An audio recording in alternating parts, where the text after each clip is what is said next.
வீட்டை சுத்தம் செய்யும் முறை. காலை மாலை இருவேளையும் வீட்டை பெருக்கி சுத்தம் செய்ய வேண்டும்.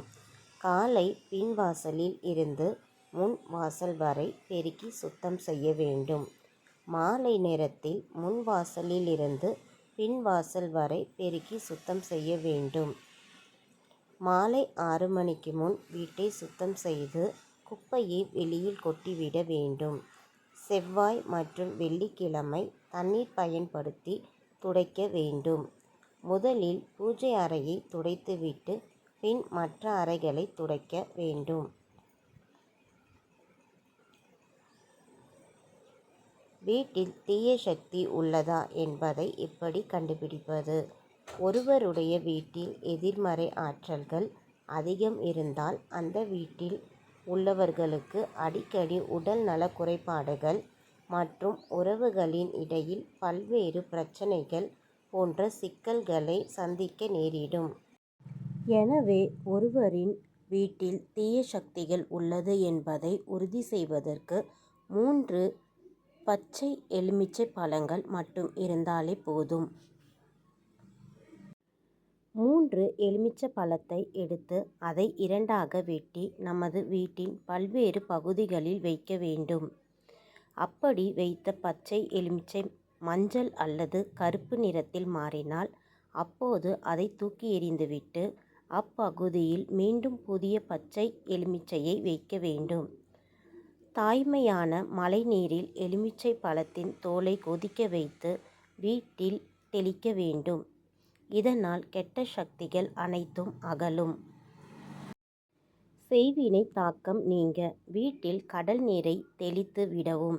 ஞாயிறு அல்லது வியாழன் மாலை நிலவாசலில் கல்லுப்பு பருப்பு அதன் மீது தேங்காய் வைத்து கற்பூரம் ஏற்றி இந்த வீட்டில் உள்ள தீய சக்திகள் அனைத்தும் விலக வேண்டும் என சொல்லி அரிவாளால் தேங்காயை வெட்டி தாரத்தில் கொண்டு போய் தேங்காய் உப்பினை போய் போட்டு விட வேண்டும். நீர்நிலைகளிலும் போடலாம். முழு எலுமிச்சை பழம் 3ஐ எடுத்து தலை முதல் கால் வரை உடல் முழுவதும் உருட்டி 3 முச்சந்திகளில் போட்டு அதை காலால் மிதித்து திரும்பி பார்க்காமல் வீட்டுக்கு வந்து வெளியே குளித்து விட்டு பிறகு வீட்டில் சென்று சாமி கும்பிட்டால் நல்ல சக்திகள் பரவிவிடும். வாழ்க்கையை மாற்றும் விஷ்ணு முகூர்த்தம் பற்றி தெரியுமா? பிரம்ம முகூர்த்தம் காலை 4 to 6. இந்த நேரத்தில் எழுந்து விளக்கேற்றி வழிபட்டால் அளவில்லாத நன்மைகள் கிடைக்கும். விஷ்ணு முகூர்த்தம் என்பது மாலை 5 to 7. இந்த நேரத்தில் பெருமாளை வழிபடுவது வாழ்க்கையில் மாற்றம் முன்னேற்றம் தரும். விஷ்ணு தீபம் ஏற்றும் முறை. பெருமாள் படத்திற்கு சந்தனம் குங்குமம் வைக்கவும். பெருமாள் படத்திற்கு முன் சங்கு கோலம் போடவும். தட்டில் துளசி இலை பரப்பி அதன் மீது அகல் விளக்கு வைக்கவும். நெய் அல்லது நல்லெண்ணெய் ஊற்றி தீபம் ஏற்றவும்.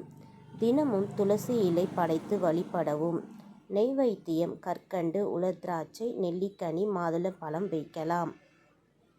ஓம் நமோ நாராயணா மந்திரத்தை 27 முதல் 1008 முறை வரை ஜெபிக்கவும். காலை பிரம்ம முகூர்த்தம் மற்றும் மாலை விஷ்ணு முகூர்த்தம் 2 வேளைகளிலும் ஏற்றலாம். முடியாவிட்டால் மாலை மட்டும் ஏற்றவும். இதன் பலன்கள் துன்பங்கள் அனைத்தும் இருந்து பாதுகாப்பு.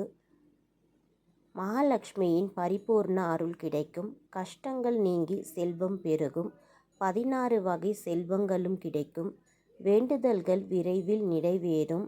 கர்ம வினைகள் நீங்கி மன அமைதி கிடைக்கும். கோவிலில் இருந்து கொண்டு வரும் இதையெல்லாம் பிறருக்கு தராதீர்கள். கோவிலில் இருந்து வீட்டுக்கு கொண்டு வரும் சில பொருட்களை பிறருக்கு கொடுக்கவே கூடாது.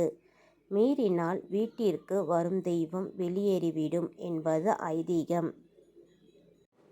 பிரசாதமாக கொடுக்கும் பொருட்கள் அதாவது எலுமிச்சை பழம் பூ மாலை போன்றவற்றை பிறருக்கு கொடுக்கக்கூடாது. மேலும் கோயிலுக்கு சென்று திரும்பும்போது யாருக்கும் தானம் வழங்கவே கூடாது. அதே நேரத்தில் மஞ்சள், குங்குமம், விபூதி ஆகியவற்றை பிறருக்கு வழங்கலாம். அளவைத்து பார்க்கும் உறவுகள் இருக்கும் இந்த உலகில் நம்மை அழகுபடுத்தி பார்க்கும் ஒரே உறவு அம்மா வராஹி அம்மன் மட்டுமே. நினைத்தது நிறைவேற ஆடி 2வது செவ்வாய்க்கிழமை அன்று இதை ஒன்று செய்ய மறந்துவிடாதீர்கள்.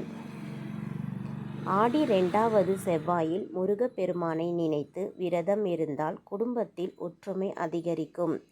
சொந்த வீடு கனவுகள் நனவாக முருகப்பெருமான் அருள் புரிவார். திருமண பேரும் குழந்தை செல்வாக்கும் அருள்வார்.